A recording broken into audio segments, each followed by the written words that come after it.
paint in my art journal with me. So first of all, let's find a page. I would love you to paint along with me this week, where we're going to be painting this lovely foxglove.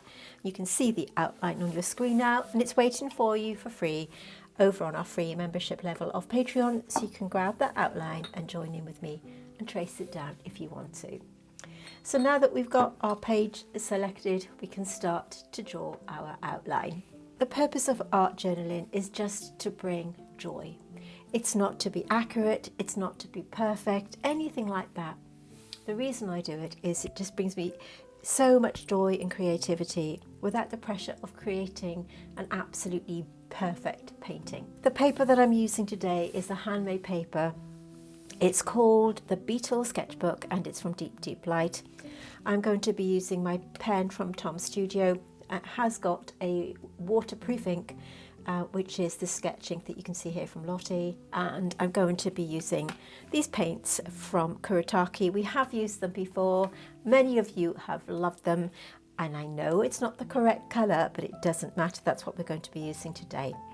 I've also got a white gel pen that I'm going to be using a little bit later on.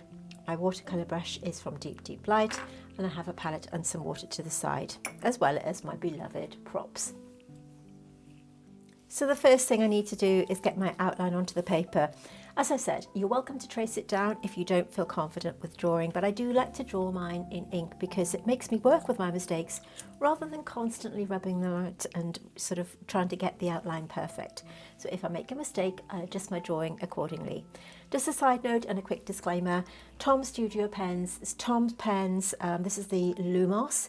If you are using these, Tom does recommend that you use ink from their range and not any other brand, especially this one, which I know is prone to clogging the pen. I'm going to take a risk because I actually quite like this ink and I do need my ink to be waterproof today. Okay, so with that disclaimer out of the way, I'm just going to start painting. I'm just going to do my drawing and just chat to you while I'm doing it, roughly kind of mapping out where I'm going. This paper isn't the easiest to draw on, but it doesn't matter. I'm just going to do a few shapes.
And there we have the drawing. Now, I did make a slight mistake as we were working through, and I'm going to be absolutely transparent.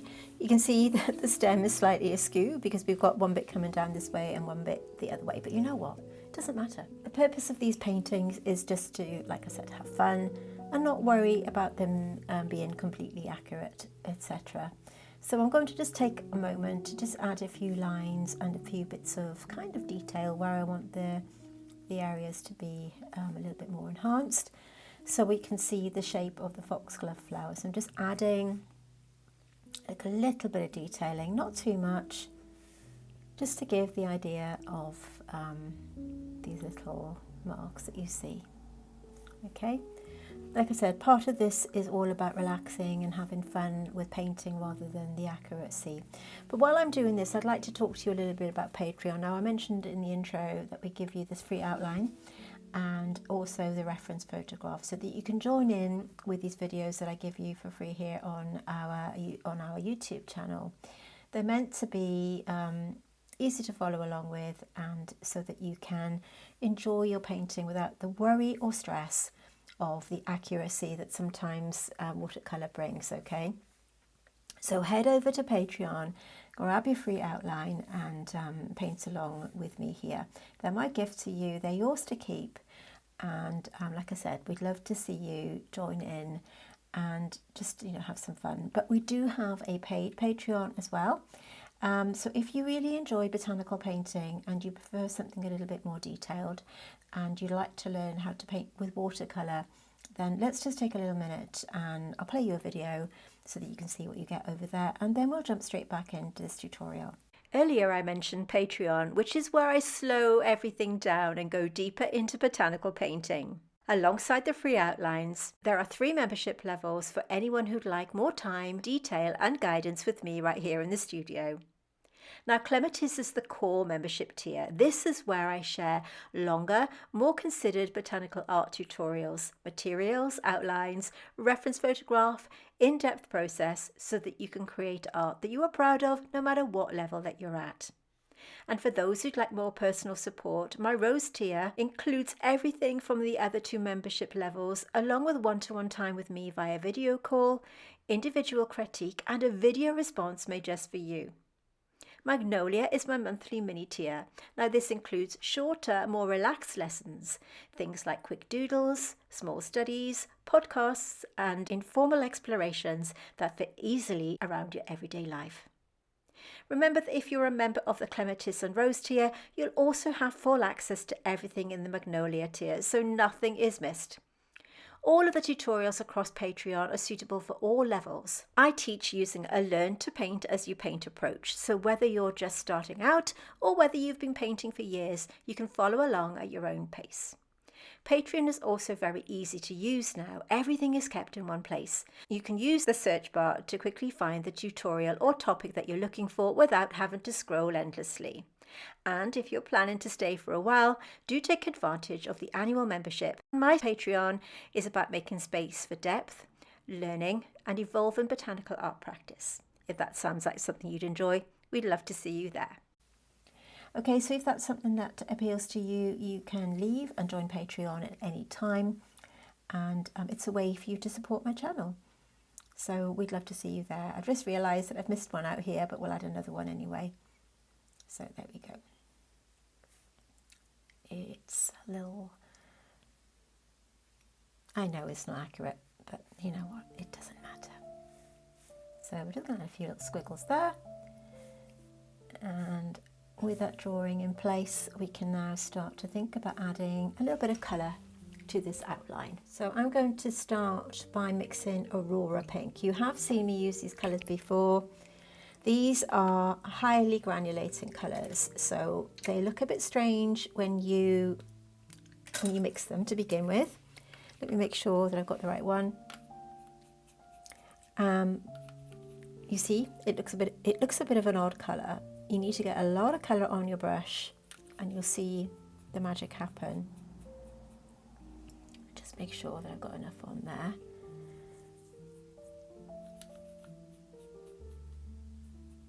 I was tempted to work wet and wet for this one, but I'm going to go wet on dry. Let me just get the paper tissue. Okay, I'm just going to apply this all over the heads of the foxglove. Okay, and I'm hoping this paper will do it justice. We're going to go all over the pencil lines, which is why, all over the outline, which is kind of why it's important to use this waterproof ink today. We have used the water soluble ink from Tom Studio in the past, or indeed any other ink, and the effect that it gives is very, very different. This kind of blurred melting edge of the watercolor or sort of watercolor paint or whatever you're using, and I really like that effect, but today we don't want that. If you go outside the pencil line, don't worry, I'm going to add a little bit of Aurora Red as well, just here and there,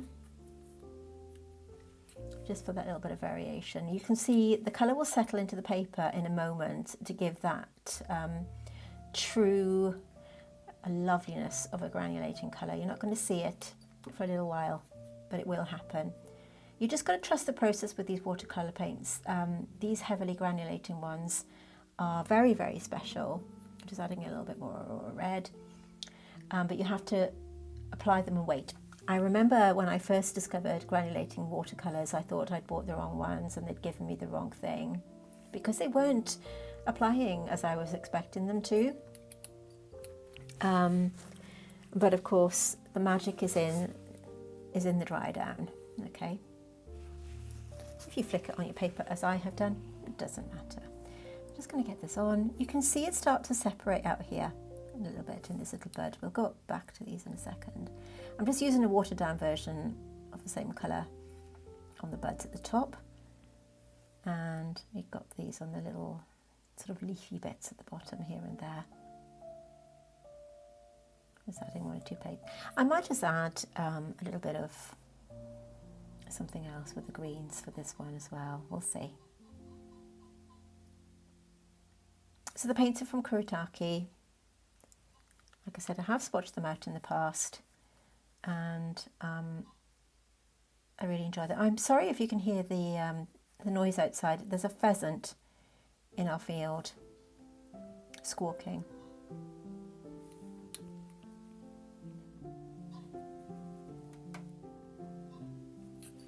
Cleaning my brush, passing it on my kitchen paper, and then blending that out.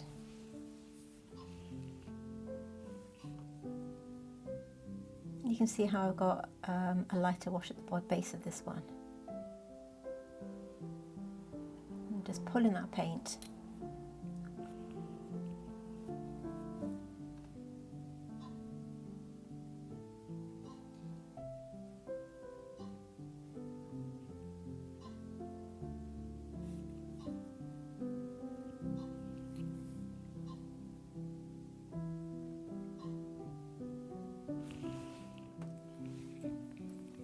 As the paint is drying, it retracts a little bit from the outside edge, and that's fine, but I'm just kind of pushing it where I kind of want it to go. Like I said, it doesn't have to be perfect, but I'm just tidying up those edges a little bit. Let me zoom in so that you can see the beauty of that granulation. Just look at that. Isn't that wonderful? You can use a brush to kind of lift out some shapes if you want to. Just a damp brush. I don't really want to do that, but I just wanted to show you that you can kind of do some lifting out if that's something you enjoy. But I think it's just lovely to see these colours kind of merge together. Now I am going to add a little bit of green, and because I don't have a green colour from this particular brand, I'll just move that to one side. I'm going to use my paint from Deep Deep Light. I have a selection of their greens here. You can see this is really, really lovely set that I've got. I'm going to use green woodpecker, I think. That's a lovely kind of bright green colour. If you did want to treat yourself to these colours, I have got a discount code, Deep Deep Ray, which you'll see on your screen right now, and you can head over to Deep Deep Light and treat yourself to these. Of course, you can use any paint that you want to. I'm actually going to use a little bit of Mash's green as well, which is a lovely kind of yellowy green. If you're not familiar with Deep Deep Light, they are a Latvian brand, and they make these gorgeous kind of handmade watercolour paints, and they are absolutely beautiful. Many of their paints are actually granulating, so if that's something that you enjoy, then do check them out and get your 10% off using that discount code if you want to treat yourself. But I do always say this, use what you have, because it is important that you just utilise your own tools. I think we can all get carried away with buying new paints and new supplies when we don't need them. I've just noticed that the stem is actually that burgundy colour, so I'm going to add that in a second. So I'll just pop this on for now. Just adding this kind of shade, this lovely green colour. I'm going to mix Mash's. Mash's green is a really sort of limey, yellowy green, and green woodpecker is more of a sort of a brighter colour green, which I really like. So I'll pop that on. Just using the tip of my brush. Like I said, not aiming to be inside the pencil lines or anything like that. We don't need to do that or be too fussy. It's just a little art doodle, art journaling, which is what this is all about. Okay, just pop that on.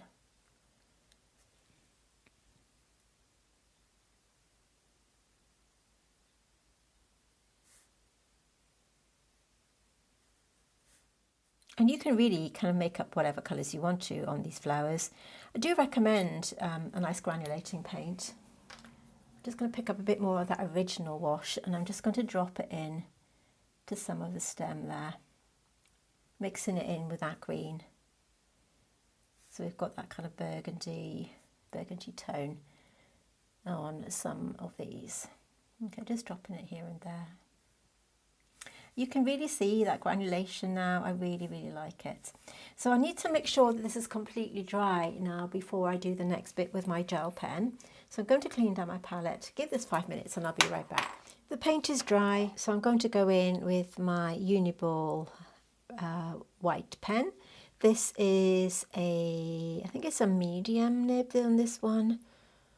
Broad. This is a broad, okay? Anyone will do, doesn't matter. If you haven't got one of these, you could use a white gouache or not do anything at all. It doesn't really matter. So I'm just going to use this to just outline some of the little circles that we see.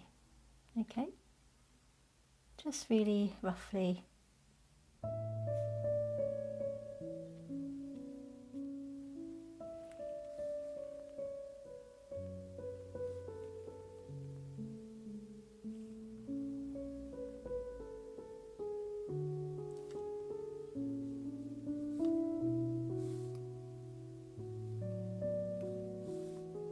I'm just going to add a few extra as well. On the painting, on the photograph, you'll see that the outlines are actually in the middle of there. They are a little bit darker, but I'm not going to bother with that. I'm going to use my pen just to add a few little squiggles here and there, just to show the viewer that there are a few little lines coming up, to give the idea of there being a bit of texture and a bit of interest. Don't have to be too fussy with these. You can even extend the line if you want to do that kind of really cute. Some of the areas are uncovered. On this one there's a few little hairs. I'll have those in. Actually on most of them there are, aren't there? I'll put a few hairs in, these little wispy bits.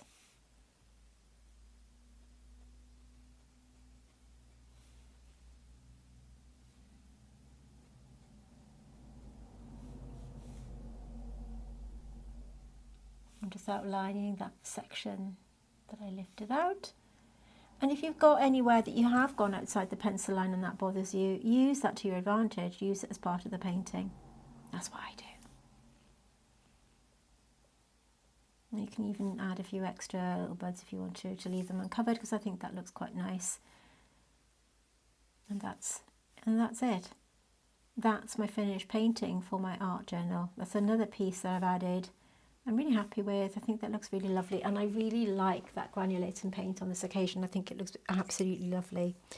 Okay, so we've used the paint from Kuretake, we've used Deep Light, pen from Tom Studio, ink, a brush and a gel pen, and that's all there is. Okay, I really hope that you've enjoyed painting along with me today. If you have enjoyed this video, could you hit the like button below and just give me a thumbs up? It's a way of letting YouTube know that you're enjoying what I'm doing, and it really does help to support me. Remember to grab your free outline over on Patreon, and if you are interested in joining my paid Patreon, I'd love to see you there. And like I said, it's a way that you can support me. I'd be very, very grateful, and I'm sure you'll love my content. Thank you for joining me in my studio today. My name is Ray, and I'll see you soon.